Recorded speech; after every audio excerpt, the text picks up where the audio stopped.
La la la la. Inner Wealth Podcast. La la la la. Inner Wealth Podcast. La la la la. Inner Wealth Podcast. Get out the matrix and live. You know what day it is? Inner Wealth Podcast. Meditate and give. So manifest the greater this. And things all good cause I say it is. Invest in your inner wealth. Real generational wealth is mental health. It's an inside game, no toxicity. Let's talk and more listening. Ladies and gentlemen, and now introducing David McCullar, founder of Inception, the first mental health gym. La la la la. Inner Wealth Podcast. La la la la. Inner Wealth Podcast. La la la la. Inner Wealth Get Podcast. out the matrix and live. All right, everyone, welcome back to the Inner Wealth Podcast. This is actually season 2. This is the beginning of the season 2 Inner Wealth Podcast. And I wanted to actually kind of recap season 1 and also go over really the main episode that I want to really kind of refocus on is awakening from the trauma matrix. And I also do want to address some things. So currently, obviously, you haven't seen my co-host, Elizabeth, for a while, and she has since moved on, and we wish her nothing but the best. So the Inner Wealth Podcast still keeps it moving, though. And as I talk about, too, the Inner Wealth Podcast, I just want to talk about how it was born. The Inner Wealth Podcast is a Inception-based podcast. And Inception, if you don't know, is the first mental health gym. And we talk about that on my journey, and I'll kind of go into detail on that too. On some of this episode is my journey from the first company that we had, which was called Neuro Fitness Center, to creating Inception, and how I got on that journey. So as we talk about, start breaking back down the Matrix. In the movie The Matrix, Neo is having this awakening, and during having this awakening, and these are all spoiler alerts, if you haven't seen the movie, I recommend that you see it, to turn this off and go see it first before I talk about this. But in this movie, it's kind of similar to The Wizard of Oz. It's really kind of like the 21st century Wizard of Oz. And this movie, for since I've seen it, has always been like my guiding force to spirituality. Obviously, heavily influences with the Bible. I wouldn't say the Quran, but have dabbled in that some as well, and some other spiritual practices as well. And the spiritual practices from that movie has really helped me to elevate and understand my journey. So let's kind of talk about some of the different scenes in that movie and some that we didn't really talk about in episode. The first Awakening from the Trauma Matrix episode, we'll dive deeper into some of those scenes that we talked about on that episode. We'll just go a little bit deeper into it. But so Neo on that movie, Morpheus gave him an opportunity. And that opportunity was to understand himself. But in order to understand himself, he had to do one thing, which was he was actually seeking out Morpheus. He was seeking out answers for himself. Morpheus just didn't find him, and Neo was not looking for him. And along the way of the healing journey that I found is that when people would bring others into Inception who weren't open to it, and they kind of drug them in, they never really got the same type of response as a willing participant. That's why it says, what you seek is seeking you. So Morpheus was seeking Neo, but Neo was seeking Morpheus. So you have to stop looking at trying to get people to see what you see. You only need to focus on those who are actually on the same path and journey as you, or they're those who are looking to get on that journey. Because if you don't, it's like oil and water. There's a Bible verse that talks about don't be unequally yoked with unbelievers. Um, the reason is because, again, if I call for a Lyft or Uber and I get into that car and I know my destination of where I want to go, but I'm looking at the app and I'm seeing this person is going totally opposite the route than where the directional Lyft guide is taking us and where I want to go. And that's a conflict. And that's incongruency. We don't match. And you have to be with someone, whether it's whatever type of relationship we're talking about. You have to be with someone who's going on the same path as you. Because if you don't, there's going to be more conflict because, again, hey, Lyft driver, this is my destination. Where are you taking me to? You're taking me somewhere that I don't wish to go to. So in relationships, we have to be with people who we resonate with. Those who you resonate with are on the same journey with you. And sometimes you can be somebody who's you get kind of taken off path to understand that, no, I don't really want to go that way. Sometimes you have to go the wrong way to realize that you're going the wrong way and no, that's not where you want to go. And that's we call that contrast. Contrast gives you the ability to know, again, knowing what you don't want and knowing what you do want. And that's highly important to know that what you don't want and what you do want. So again, Morpheus was seeking Neo. Neo was seeking Morpheus. And when he started taking him down that journey of coming out of the Matrix for the first time, Neo was on a table getting work done. This is after he already took the pill, and he's getting work done, and he's trying to open his eyes, and he tells Morpheus, why do my eyes hurt? And Morpheus says, because you've never used them before. Let's talk about trauma for a moment, and this is going to make a correlation to that. When you experience trauma, your brain is going into a state of protection. I've said this a million times. This is the very basic understanding of trauma. We're going to talk about only 3, even though there's more. We're going to talk about the fight, flight, and freeze response. These are all instinctual brain patterns that the brain will activate for survival. I call it a protection algorithm program. That's my own brand of it. The protection algorithm program engages. So when we're living in these environments that we live in, let's say we lived where there's a lot of gunshots or violence, the brain is going to go into that state of protection without your conscious participation. Let's say you lived in a home where there was constant remarks of abuse or being made fun of, neglect. Your brain is going to go into states of protection based on the stimulus that's in the environment. So when your brain is going to those states of fight, flight, freeze, you have obviously fight. You're going to fight the situation. Flight, you're going to run. Freeze, you're going to numb out. Or you disassociate. Basically, the system is overwhelmed that it has to shut down. Freeze is the last ditch effort for survival. So again, like I said, these are all protection programs, right? So when you live in these environments and you have constant stressors in the environment that's constantly throwing the brain into these protection algorithm programs, all of a sudden, the brain will associate whatever is in the environment from light, sound, taste, smell.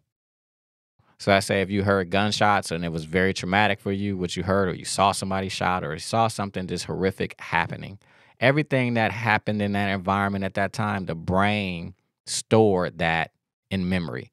Specifically, let's say a song was playing. The brain stored that song along with the traumatic event. So now when you hear a song, you are what? You're triggered. That's where we get the term triggered from. You're triggered to now the brain is going to activate, going back into that protection algorithm program as if that event is rehappening. Because the brain is about what? The brain is all about survival. So it's storing those things to protect you further. So let's say that same thing goes for smell. You can smell something that could trigger you. And I say it smelled like gas outside. So now, even when you go to the gas station, you start to get anxious. Why do you start to get anxious? Because the brain has, again, made that correlation to whatever thing traumatic that you went through.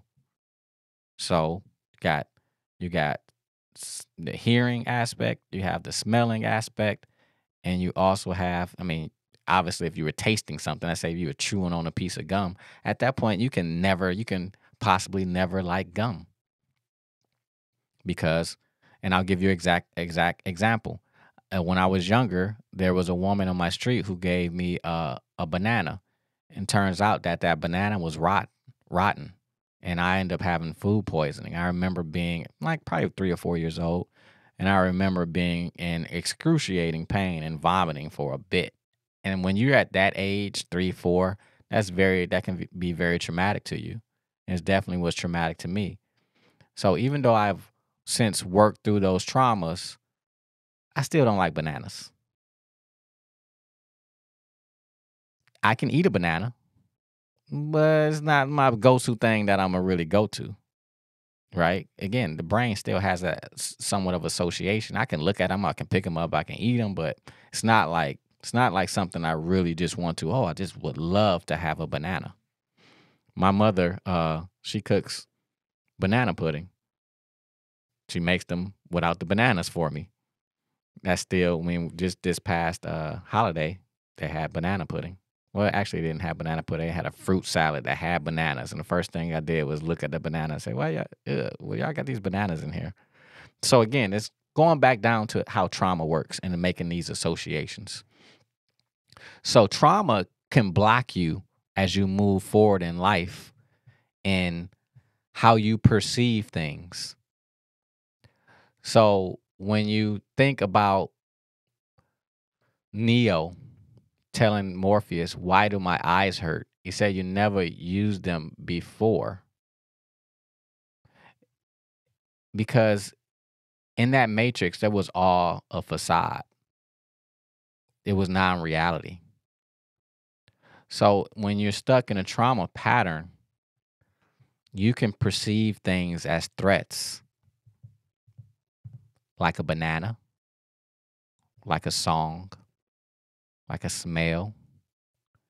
You can see those things as threats, even though they aren't. You've never really seen life through a lens of how it really is. You've seen it through the lens of your protection algorithm program. You see them as all threats. Trauma actually will move you. It will dissuade you from doing certain things in life. Because again, it's about the brain and its protection. The brain and the protection is about your survival. And I like Dr. Gabor Mate's quote, which says, anything that is wrong with you began as a survival mechanism in childhood. Again, we can go down the rabbit hole of how fight, flight, and freeze works, because when your brain goes into fight, flight, freeze, you start to lose your ability to digest, because digestion shuts down. Your immune system, that starts to be compromised, because again, the brain is using the energy for survival, not for digestion, not to fight bacterial threats, not to solve math problems. Another part of that is your brain is shutting down. The brain is not interested in those things at that time. We're only interested in survival. And many of us have been living in a survival mode. And because we've been living in survival mode, we have never really truly seen how the world is.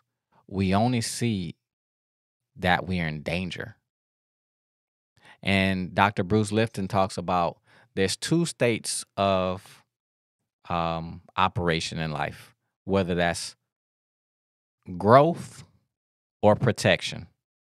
And you really can't be in one or both at the same time. There's one or the other. You're in the growth phase or you're in the protection phase. And so when we talk about the protection algorithm program, we're talking about how you're still stuck protecting yourself from things that no longer serve you. So when I talk about awakening from the trauma matrix, you have to go through your childhood. What did I just say that Dr. Gabor Mate says? Anything that is wrong with you began as a survival mechanism in childhood. So you have to go back to the childhood and revisit that. And you have to revisit that on all levels. You have to revisit in terms of the household you lived in, the street you lived on, the school you went to. Those are all just environments. So the question is, what were in those environments that caused you to go into survival, into the protection algorithm program? And today, if you look at yourself today and where you are in your life, how have they steered you to not live the life that you want to live, to be the person that you want to be? How have they moved you and guided you away from those things? For instance, I hated my math teacher because I don't know, I just didn't like the guy. There was some things that he probably did that I just can't remember, but I didn't like that person. And that started down the road of me not really caring about math. But the one thing that rings true is that I played with Legos as a kid. I really like building things.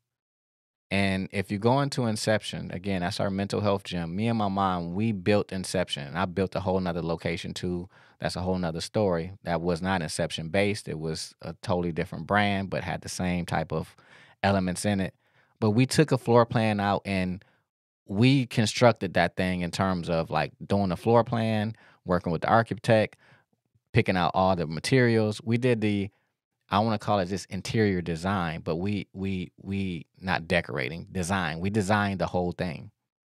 And to this day, I can look at a lot of structures, a lot of interior. I can look at outside architecture, and I get excited about those things. I'm really excited about building the next version of Inception. And I thought to myself, it was just today I actually thought to myself, because I follow a lot of pages, design pages. I said, man, I really could have been an architect. And hey, I could have been.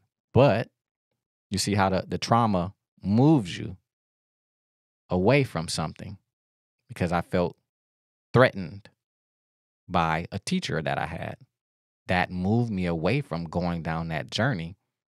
Now it's up to me. As you can see now, as I've gotten older in my adult life, yeah, I use math in a lot of different ways. Even when we had the design Inception, I had to do floor plans. When you're doing the floor plans, you got to know, width, height. You gotta draw everything out. You know, you need exact measurements of things. So now I'm getting.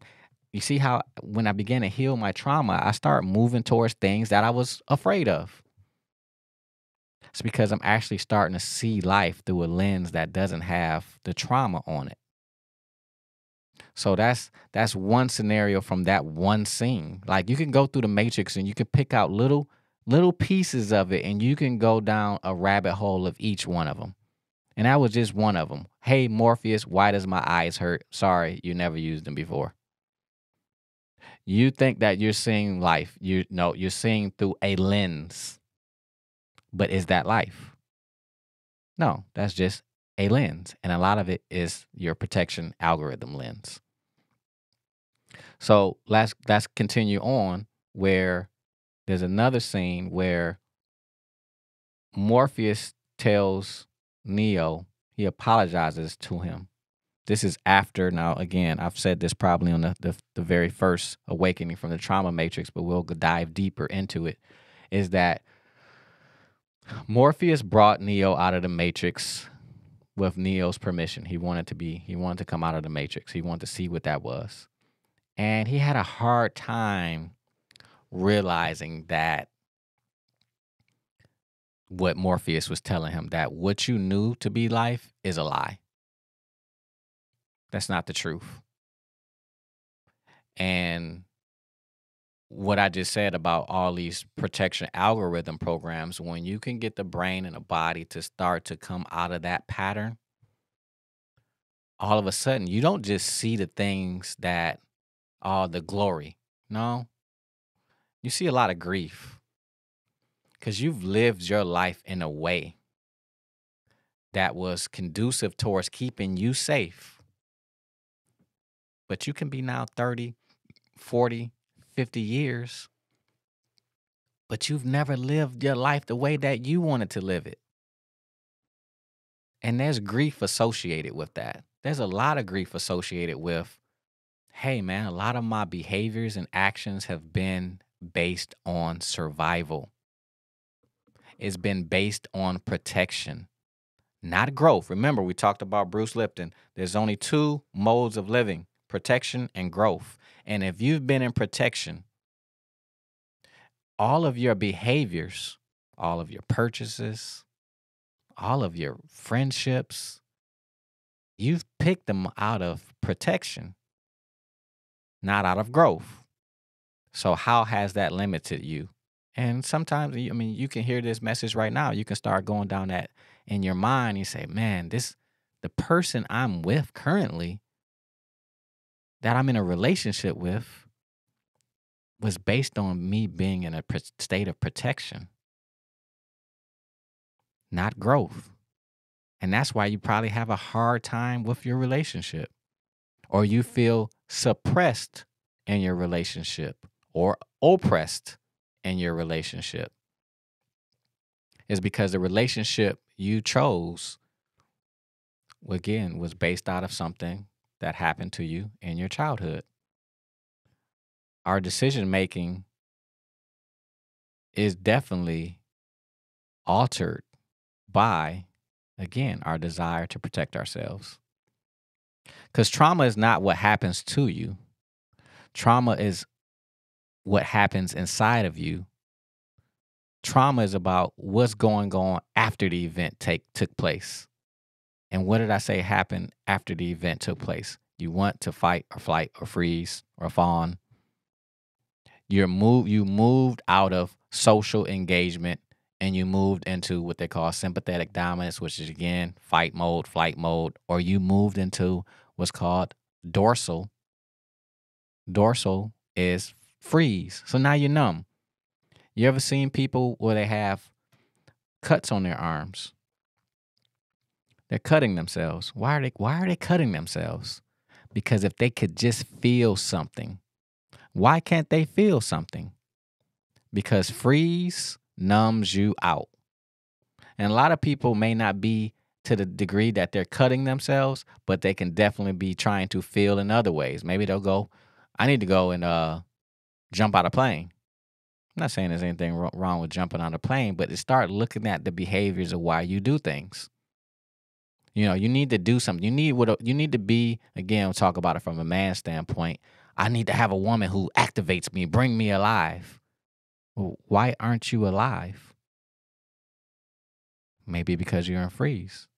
Maybe because you're numb and you're disassociated. So you need some type of adventure to get you up, get you going. But what you really are seeking is regulation within your nervous system. So as I'm saying all these things, people are starting to think. They're starting to think about their life. They're starting to think about, man, is this person good for me? Why am I with this person?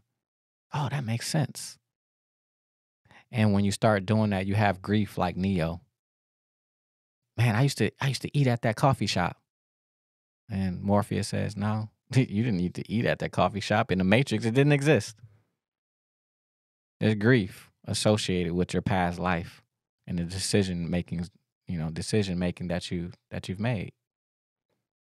And so he had a hard time realizing that the things that his past life was just really based on, for us, let's say, in this life, based on choices that weren't really us. And Morpheus apologized to him. He said, "I'm sorry. We typically don't bring someone out of the matrix after a specific age." Think about people who are older and they're stuck. We always think, "You stuck in your ways." You heard that growing up. We've all heard that. You don't want to get a man or a woman after this certain age because why? They're stuck in their ways. More than likely, they're stuck in their trauma, and they're stuck trying to protect themselves. So that's why it's harder for a specific age to come out of the protection pattern, because I've protected myself in this way for, let's say, if you're 60 years old, you protected yourself for 60 years that way, or however long. Let's say when this trauma started happening, let's say 40, 50 years. Say the trauma happened at 10 years old. And let's say you've been protecting yourself in that same manner for the last 50 years. It's hard to come out of that pattern at that point. It's not impossible, but it's hard. And that's why Morpheus had to apologize to Neo. We typically don't take someone out of the matrix after a specific age because the body, the mind, has a hard time letting go. Has a hard time now, all of a sudden, I'm going to live my life in this state of growth versus protection. But I've been stuck in protection all this time.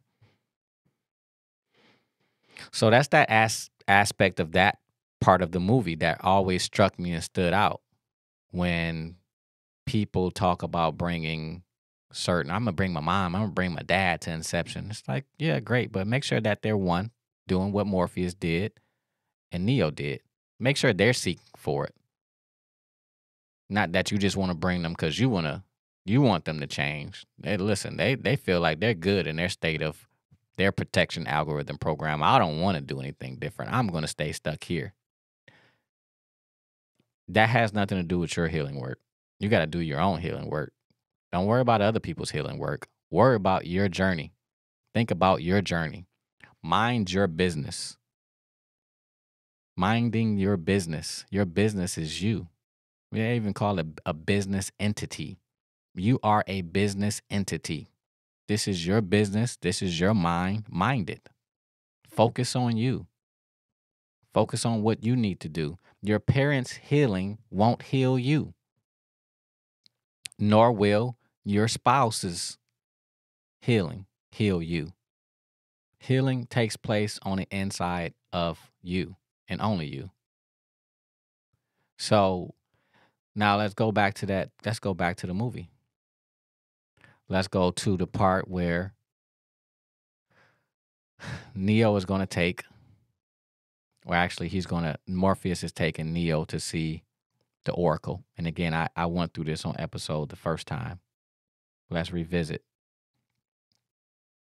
And then when I revisit this, I'm gonna take you down a journey of mine, because this is one of the biggest parts of it. It's very important. Is that so Morpheus decided to take Neo to see the Oracle. And the Oracle was this great and powerful woman who was going to give Neo, and so we think as we're watching the movie, give Neo the yay or nay on whether he is the one or not. So he goes in, starts talking to her, and she shows him a sign up on the door, and she said, "You know what that says up there?"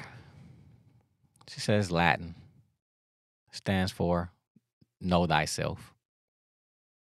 And she starts to talk to him, about himself, and she said, "Well, what do you think about this whole one thing? Do you think you're the one?"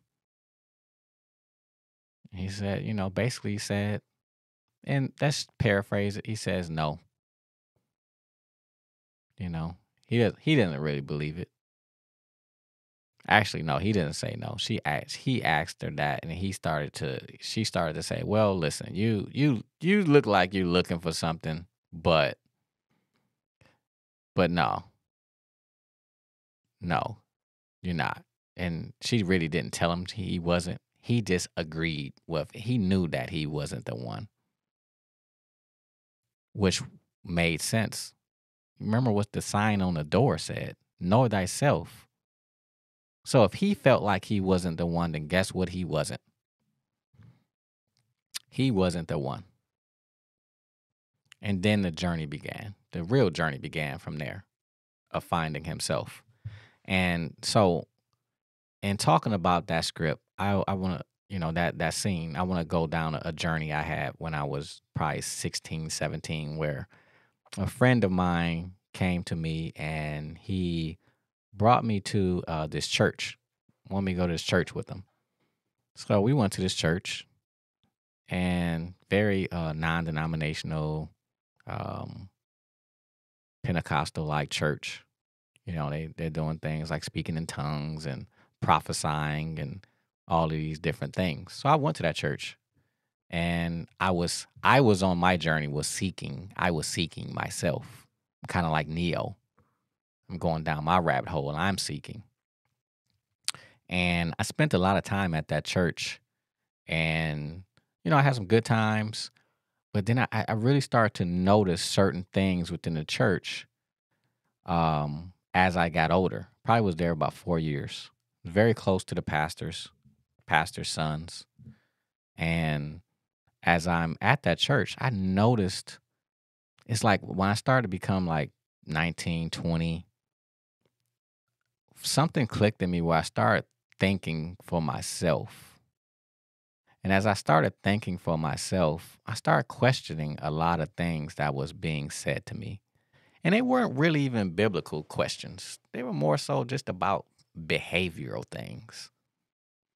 And I'll get to one main part of this is that when I started to do that, my eyes started opening because, again, I started seeing for the first time. Before I wasn't seeing. I was seeing what I was conditioned to see, not what I was seeing through my own lens. And so as I'm going to this church, I started seeing a lot of manipulation taking place. Because one thing that remains true: whoever you hand over your consciousness to, prepare to be used. And they used to use prophesying as a way to manipulate people to do what they wanted them to do and say it was from God. So that had my mind really twisted up. And I definitely was in a matrix at that point because I felt like almost like I could not move without hearing a word from not God, but from them. I needed to hear. I needed clarity. I needed instruction. I needed guidance. But that guidance wasn't coming from me. It was coming from an outside source. And that got me really twisted up. And there's so many other stories I can share within there, but I'll give you the main one is that, I had saw that there was a guy in the church who we brought to the church, me and my friend Hakeem. We brought a lot of people to the church because if you know me, you know that if I have a positive experience with something, I'm going to bring a lot of people with me. That's just always been the case. And so we brought people to the church. I brought a good friend of mine to the church. And we brought this one gentleman who actually he was 19 at that time. We were all pretty young. He had rental properties. And since we're all a part of the church, we're very codependent to the pastors. It's the proper word to use. We're codependent to them.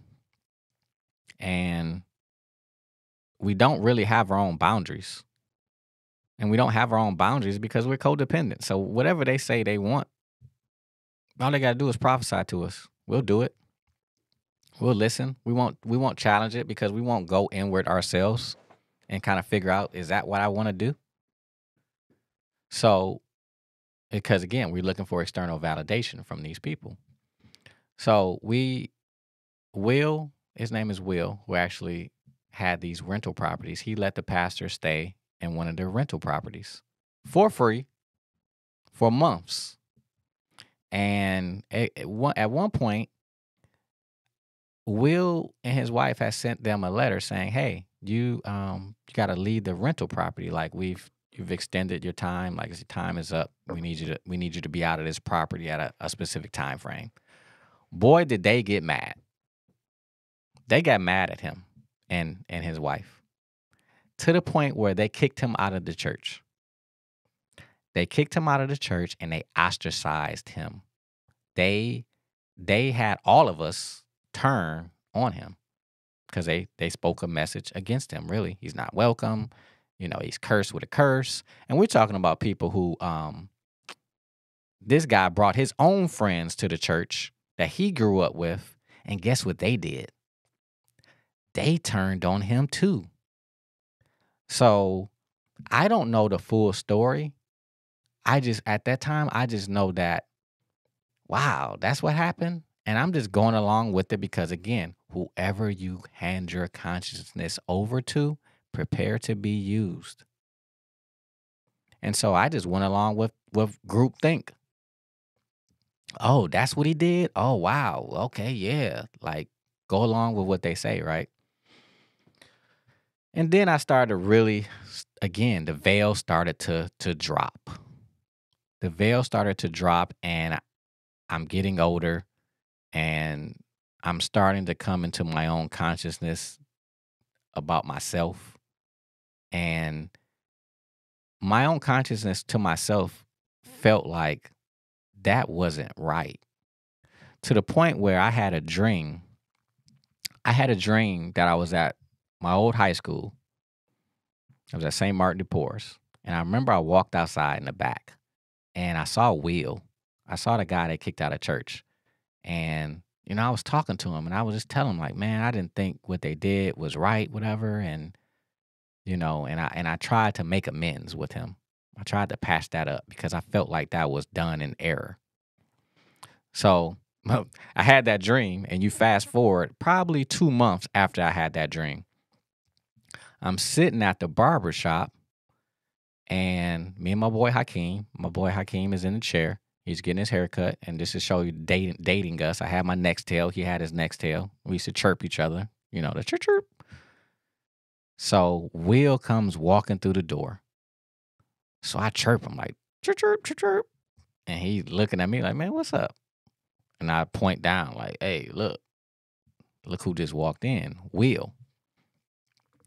And, I was like, man.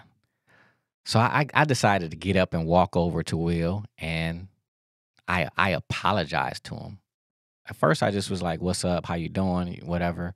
He's like, oh, I'm doing good. I'm doing okay. And then I just told him, I said, man, I want to apologize to you because I felt like what happened was wrong. I didn't have the full story on it because I never heard his side of the story at all. I just went with, what they told me. Right.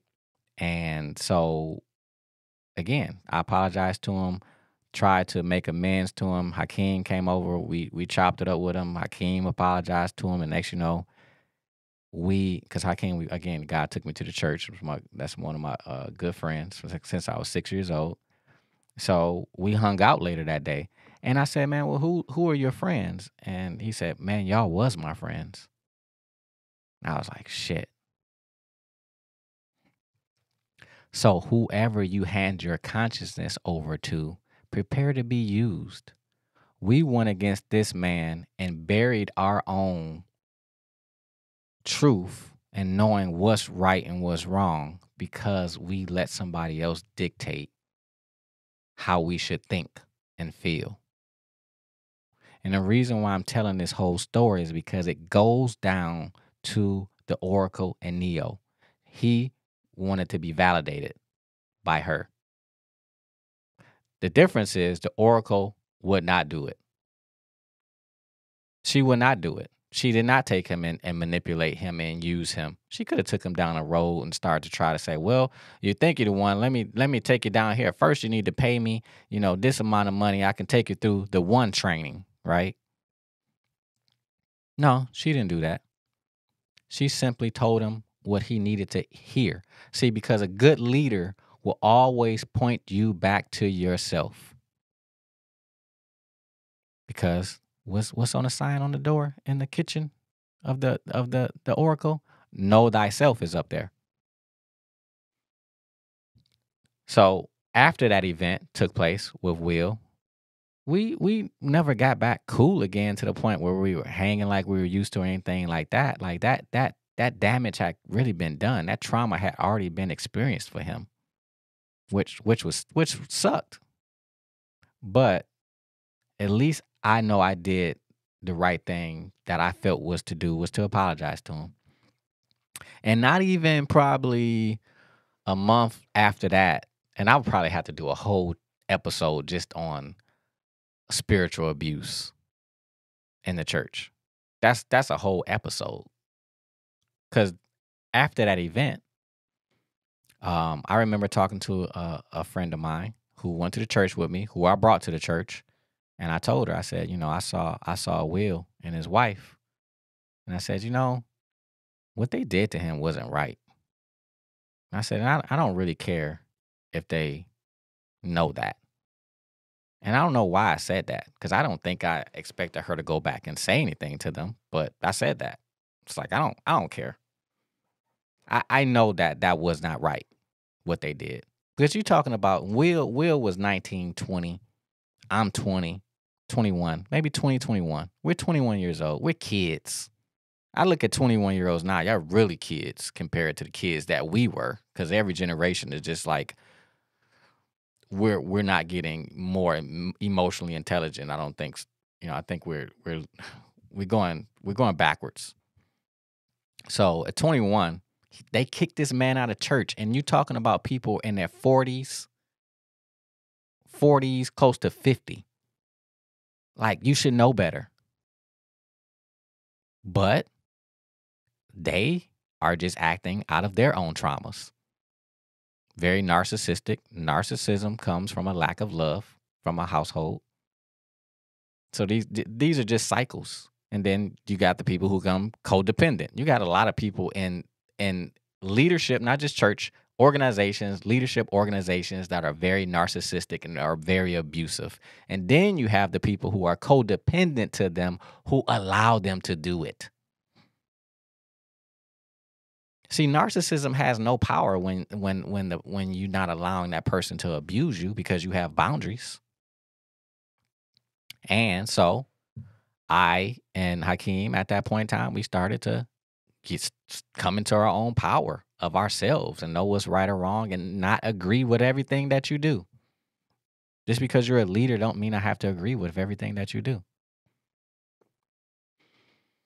So next, probably not 2 months later, and it might have been even quicker than that, me and Hakeem get an email from the church, and it read, Antioch church membership, like, cancellation, like almost like we were a part of the Sam's Club or something. Like, they sent this as a subject line, and I'm reading, and they're saying, you rebelled against us, we housed you and fed you, and you turned on us like sons of Korah. And I just remember calling Hakeem, because they sent us the same email, and I'm like, man, this was ill. This is ill. But you know what the other side of that was? I was so happy. I was so happy because I was now out of this abusive relationship. I was kicked out. I needed to be kicked out. Because if I didn't kicked out, actually I was moving to Miami, so I was already leaving. But I needed to be totally excommunicated from that group because they had sucked me dry. They're energy vampires. Me and Hakeem, we were there for years. And basically we saw they would just abuse everybody who come through that door. They abuse them in whatever way that somebody can give to them. They would just take. Here you had a congregation, probably no more than at the one point in time, 50, 60 people, and the pastor decided to, well, God told me to leave my job. God told you to leave your job, your good paying job, that's you're supporting a family of like 5. And now that burden is on the church to take care of you. Do people not realize that a church is a non-profit organization? That church is not there to build up leadership so that you can have an extravagant life or that you can just take care of yourself. That church, a nonprofit, is there to serve a purpose. And that purpose is typically outside of your needs. It's the community needs. And that's not just a church, that's just a nonprofit in general. But you have a lot of nonprofits, including churches, which is a nonprofit, where the leaders are living off the fat of the land. They got houses, they got cars, they want jets, but the congregation, they're suffering mentally, emotionally, and spiritually. And definitely mentally, because you know why they're suffering? Because if for any leader to want a jet or a Bentley or any other thing, extravagant purchase for you, the people are donating the money to you. They're donating the money to you so that you can be a good steward and do what's best for the collective. But you're not doing what's best for the collective. You're doing what's best for the singular. That's narcissism. And many of you are sitting in organizations, and I'm not just talking about churches, organizations where you're being abused just like that. And the reason why you're being abused like that, because you're still seeking for your own power and validation from these people. That's not where you get your validation from. Go down Neo's journey. He had to go learn some things, and then he had to put them into practice. And then he had to keep going down the yellow brick road and understanding that it's him. He had to go through those things to build him. I had to go through that. I had to go through getting kicked out of church to build me. Go look up what happens when you're excommunicated from a tribe or a group. There's 2 things that typically happen. Either one, you commit suicide, or you lose your mind. It's not a technical term. Go crazy. Well, yeah, because you're abandoned. You're rejected. Specifically, too, when that, if you're talking about from a church standpoint, you're not just in there mentally, emotionally. You're talking about spiritually. Like, God is not happy with you. Do you know how much a mind F that is? To feel like, oh, they didn't kick you out of church. God kicked you out of church. But I never felt that. I didn't believe that. I knew at that point in time there was so much incongruency and so much abuse happening that I can see it for what it was. It was time. Good. I was already leaving. Thank you. And so I moved down to Florida after that. And a lot of people will probably say, well, David, you got kicked out of a church, man. You must have, do you still go to church? Did you lose your faith? Like, no, I actually went to another church. And this church really helped me in healing.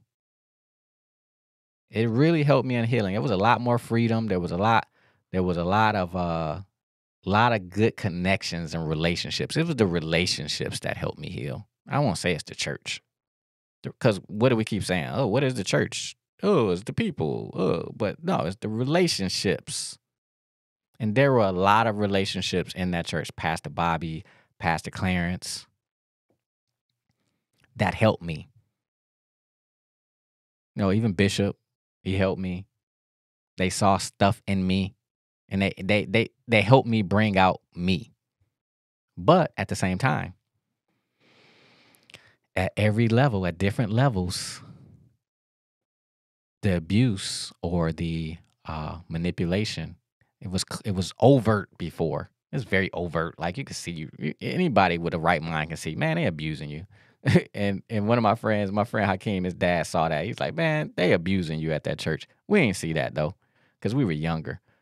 But when you go to the next level, the abuse becomes more covert and you can't see it.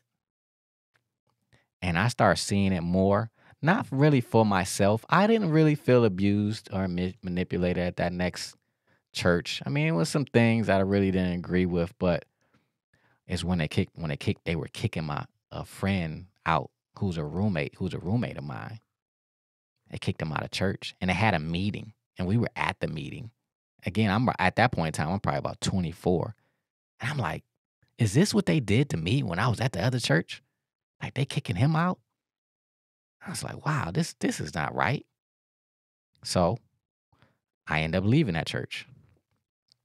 So you're talking about two communities in a 5-year time frame that I got kicked out of. The next one I left willfully, but damn near should have just got kicked out because it felt the same. You're excommunicating yourself from people who you loved and you spent a lot of time with, and this is a very short version of these stories, and I'll probably write a book or something like that to tell them it more in depth. But that happened, and I left, and that's when the panic attacks, they started coming again. Yeah, I didn't realize that I was traumatized. I was traumatized the first time. Now I'm traumatized again. That's why the pandemic, a lot of us are traumatized, because anything that happens too soon, too fast, too sudden is considered trauma. 1 minute I'm spending 3-4 days at this church. I'm acting. Everybody knows me. Ask Jessie Wu. Jessie Wu. She went with me. She didn't know what happened to us when I left the second church. They told them that we went to Canada. No, we left. We left willfully because what I saw wasn't right.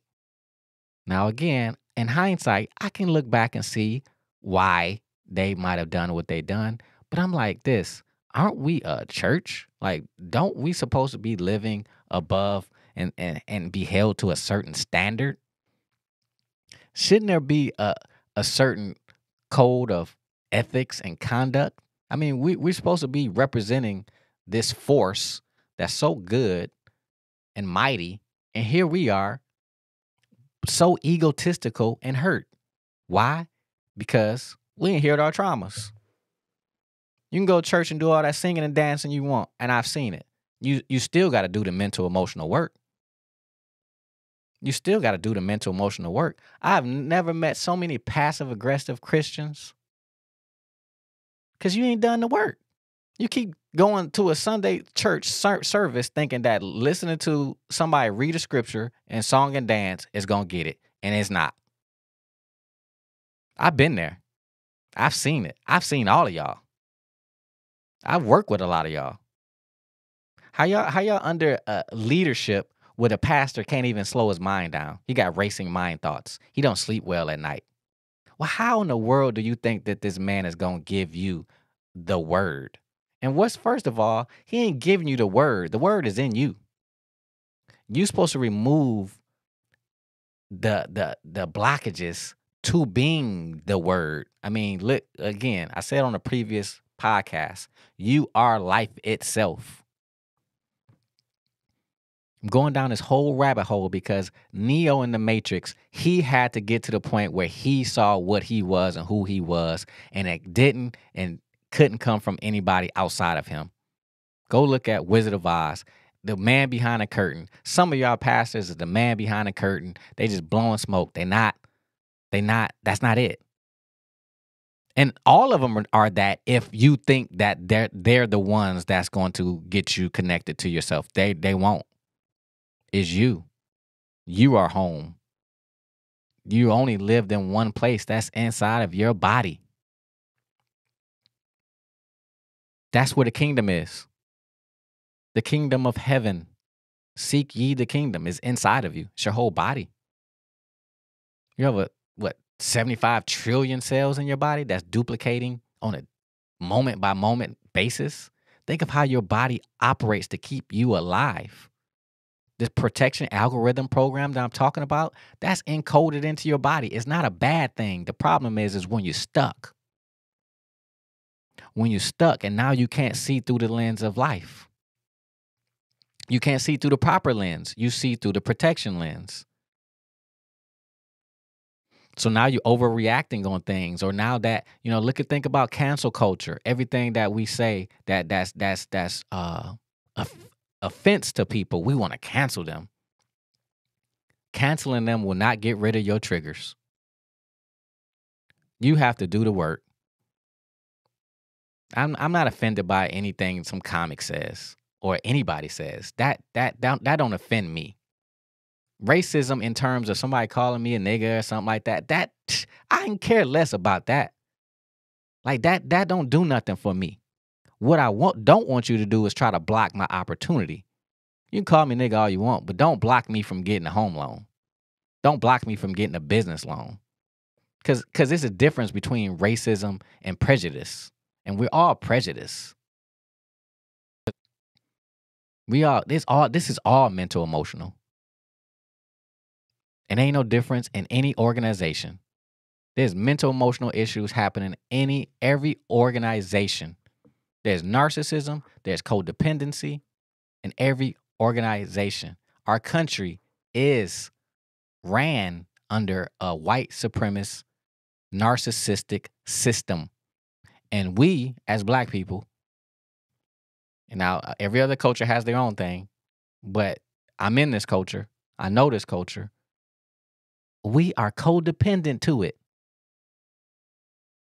We want reparations. We want them to give us stuff. We want our oppressor to heal us. And I'm not saying that we don't deserve those things, because they've done it for other cultures. But man, at some point, we got to stop asking and say, forget that. We look how much resources we have. I mean, look, this look at, everybody want to talk about sports. Let's not talk about sports.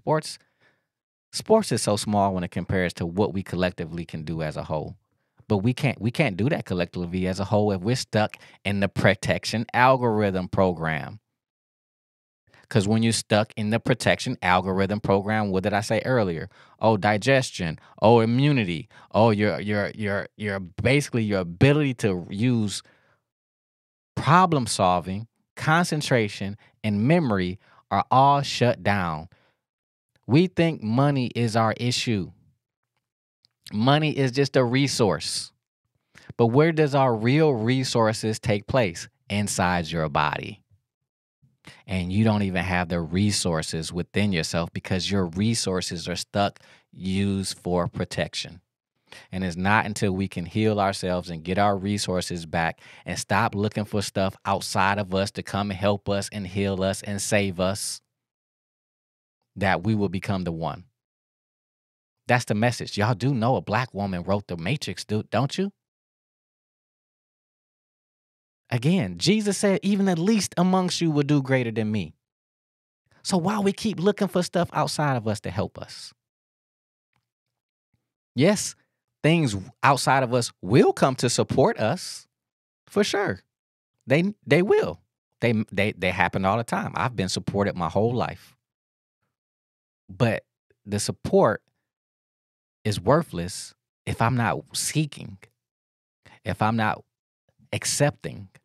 Because if you have a closed fist, my fist is closed right now. If I have a closed fist, this is protection.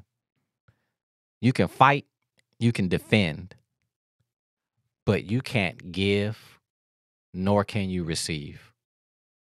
It's not until you come out of protection and come into growth that you can give and you can receive. And if you look at our community, there's a big argument going on right now. It's the Kevin Samuels and it's the whoever else is in this argument about men and women, black men and women, and the women don't feel safe and the men don't feel appreciated, and the men feel like the women are masculine, and the women feel like the men are feminine. right? Like these arguments are going on. And the truth is, we're both sides is jacked up. We are messed up mentally, emotionally. So, as a man and as a human and as just a person who sees that, my responsibility is to put my oxygen mask on first and do my own healing work. And as I do that, and as I continue to do that, I mentor men and I've mentored women. I've mentored young women. I've mentored women my age. I can be a friend to women without actually having to need anything from them sexually or romantically. Why? Because I have my consciousness. When you stuck in a protection algorithm program, you're at the baseline. You talking about Abraham Maslow's hierarchy of need. You at the lowest level. You are at primal. You're at the primal level, and we talking about aliens and intelligent beings coming to talk to us and stuff like that. They won't come talk to us because we're not intelligent. We're at the primal level. We're worried. We still have these conversations ongoing about what other people choosing to do with their life. If you look at social media and look at all the gossip and all that stuff, like, oh, so and so put their body parts in so and so's body parts. Yo, we are so low level in our thinking. We are so base level, and that has to do, again, go back into your childhood. Go there. You're gonna see what the things that happen to you. And guess what? That I'm not being critical of you. We have to have empathy and understand why we're there. Because we've had some messed up shit happen to us as human beings. And I'm sorry that that's happened to us. I'm sorry that our people were abused and raped and all these other horrific things. But the truth still remains the same.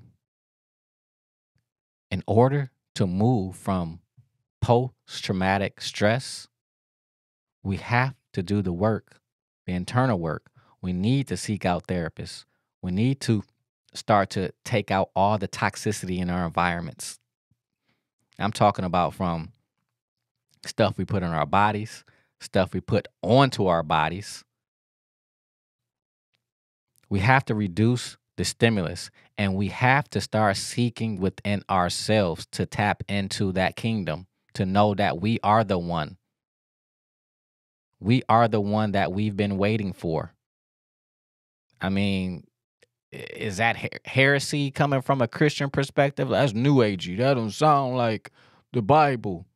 Yeah, we sing Jesus in me is the Jesus in you.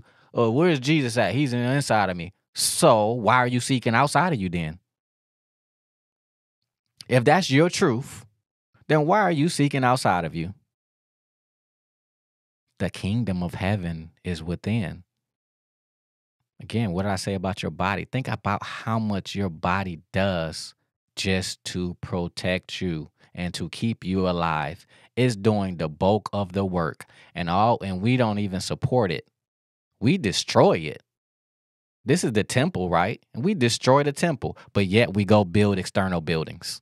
We put these big, large buildings into our communities, and people don't even know how to use the vessel.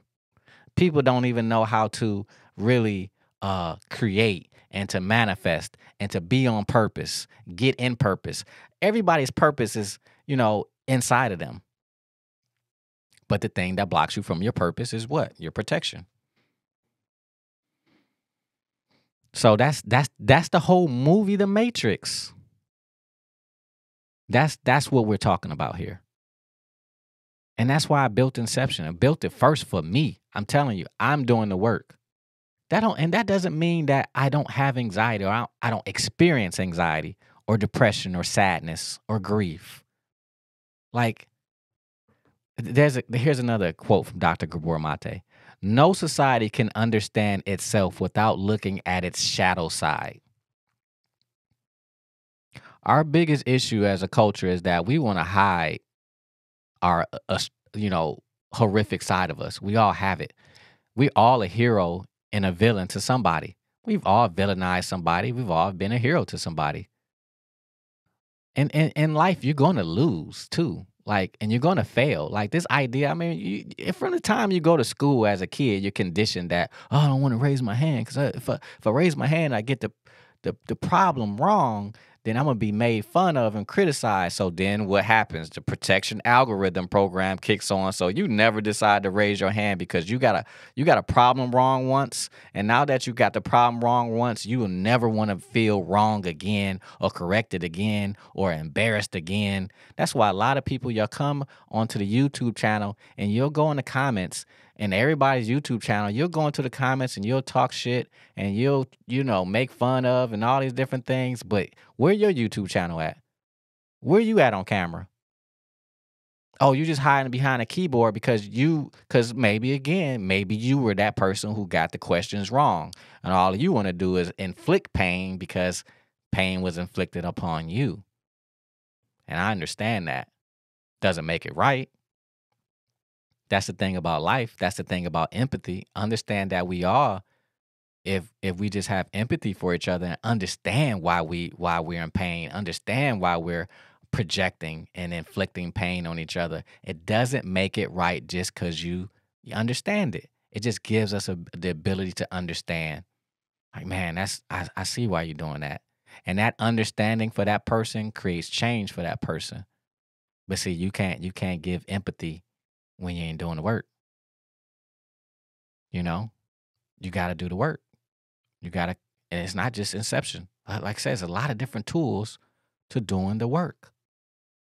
But you do the work so that you can live life and have it more abundantly, because where's the abundance takes place? The abundance only takes place on the inside of you. The abundance is not outside of you. Think about this. Think about air. Air is free. Have you ever had to go and pay for air? Have you ever been without air other than when you put your head underwater to go swimming? It's an abundance. And your body is constantly processing that to keep you alive. Like our bodies, man, like it's amazing when you actually get down to being in a state of bewilderment and just awe at what it takes just to keep me sitting upright. Just to be able to take a thought and actually vocalize it and hear my voice. That's amazing. And this is the vessels that we live in, but we've lost sight of the miracle that we are. We lost sight of the miracle that we are.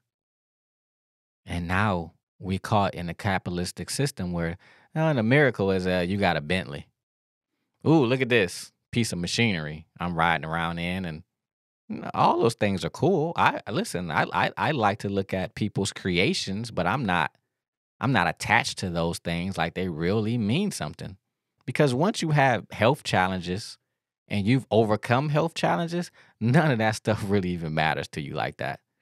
Look, man, I can wear a hoodie and some jeans every day if I want to. Like all those brands and stuff. Brand only means conditioning and only means programming. So when you wake up from that matrix, you're like, it's not that deep. I remember my dad used to say when I was younger, man, you don't need a car like that. You don't need to get from point A to point B. It's like, that is so true. That's why when we getting Lyfts and Ubers now, it's like, look, just get here. I will say though that the luxury Lyft drivers actually drive better than the than the non-Lyft drivers who have regular cars. That's been my experience. But the thing is, we're just trying to get from point A to point B. We're just trying to get the job done. And we're just trying to, the job that we're really trying to get done, this is the ultimate job that we're trying to get done right here. We're trying to feel better. And many of us think that the external things is how we feel better. I'll sit now and the pandemic has really helped me get even more space, is I'll just sit with my feelings. I'll acknowledge them. Like whether it's, oh, I'm sad right now. Like, okay, what's that about? Don't judge it. What is that? What is that sadness about that I'm feeling? Oh, you're feeling sad about this. Okay, cool. I'm feeling sad about that. So I sit in that sadness. I'm okay with that sadness. I'm feeling depressed about this. Oh, I'm okay with that depression. Because the moment that I become okay with it, it kind of starts to dissipate because I'm acknowledging it. I'm acknowledging it and allowing it to be versus criticizing it and making myself feel worse about having human emotion. That's why you're on this planet. Without this suit that you live in, I'm talking about your body, you wouldn't have any emotion. You ever seen that movie Soul? That movie Soul is a good representation of what I'm talking about. It was Jamie Foxx's on Disney Plus. That in order to feel in this life and experience, you have to have a body. And your body is the thing that gives you the fullness of life. Because it is life. That body is life.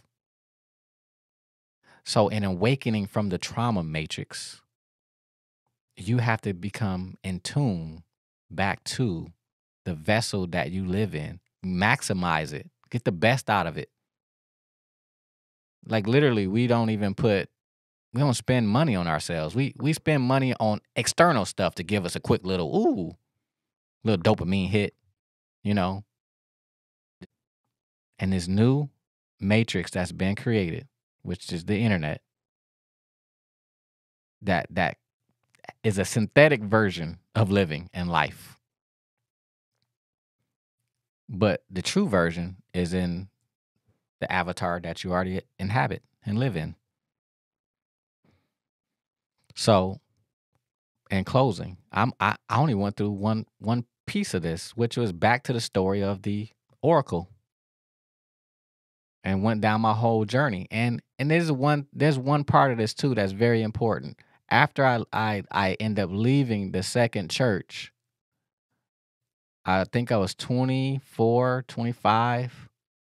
I sat down at the kitchen table with my mother and she said, so after experiencing these two churches and going through those things with these two churches and leaving these churches, why do you think you attracted this scenario multiple times?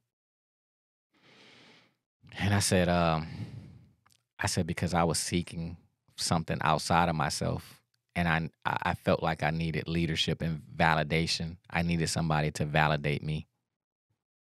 I said that at 24. And when I said that statement, and when I came to that awareness and understanding that was the lesson that I needed to learn, my life started to go in a different way. And even after I made that statement, oh my God, I had the residual effects of the trauma. And 3 years later, or maybe two years later, I was 25.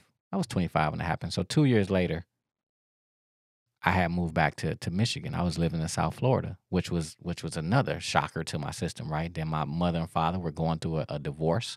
So that was more trauma. Like that was more, even if you're older and your parents go through divorce, oh, that's still a big change. And I didn't even understand it at that time. So even though I had an understanding of myself, of the seeking validation, I still had to do like Neo. I still had to go on a journey. I still had to use the rest of the experiences that I was experiencing to keep building me up and turning me inward to see that, nope, I'm the one. And feel good about that. And not, play small. Playing it small. Oh, no, no. Look, having an ego is healthy. Not having an overinflated ego Because those overinflated egos, these people who always want to tell you everything so great about what they're doing and what they got going on, there's one person in particular that I'm talking about right now that I know. And it's all lies, too. They're going around defrauding people, telling everybody, and that, everything that they're doing is not even true. Have you ever been around pathological liars?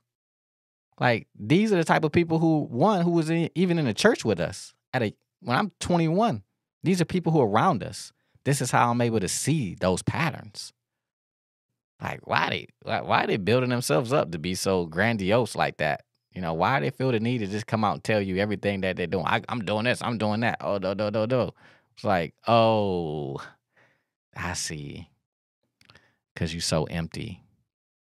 And that emptiness, you have to try to make up for it. That's what that is. People trying to overcompensate for what they're deficient in. And so I had to become healthy within myself, get a good, healthy ego within myself, understand my sinnerhood, my sainthood, be okay with it, that lightness, that darkness, be okay with the emotions. I cry. I've experienced emotion. I'm sad. I'm depressed. I'm anxious. I'm angry. All of those different emotions, that's great. That's what we're here for. But the moment that you keep trying to block those emotions, they will persist in your body and they will cause all type of health issues. People don't understand that they're, that chronic back pain you got. You don't even know. Those are definitely can be emotional issues. Because the issues, again, we say issues are in the tissues. So that conversation with my mom, that led me upon that journey, understanding that, nope, I attracted those situations. And in closing, you're going to understand that until you move, it's like playing a video game. You're going to keep getting the same scenario over and over and over until you learn the lesson. Like, how did I just go to one church to the next and experience the same damn thing almost? How? It's because I didn't learn the lesson. Now, after I've learned the lesson, I can integrate that lesson. I can process it. I can integrate it. And now I move from post-traumatic stress to post-traumatic growth. Now I'm back into social engagement. Now I'm out of the protection algorithm program. And now I'm into the life of growth. And that's the whole point of becoming and understanding. Not even becoming. Understanding that you already were the one. You always were the one. Soon as you came through your mother's womb and you made it, you were whole and complete. You were the one. But life de-geniuses us, because we're all geniuses, as Wayne Dyer says, but life has de-geniused you. And the only way to get back to that level of genius is by stripping away all the conditioning and the programming and the algorithm program to deactivate it, to get back to you. And once you get back to you, then you'll experience life abundantly. All right, guys. Till next time. You've been listening to the Inner Wealth Podcast on EYL. Get out the matrix and live. Theme song produced by Be Ready for West Coast Creations. I am Raz Cass, reminding you to take action, be proactive, be congruent, get out of the matrix, get your mind right. We've automated mental health at inception. Join the movement.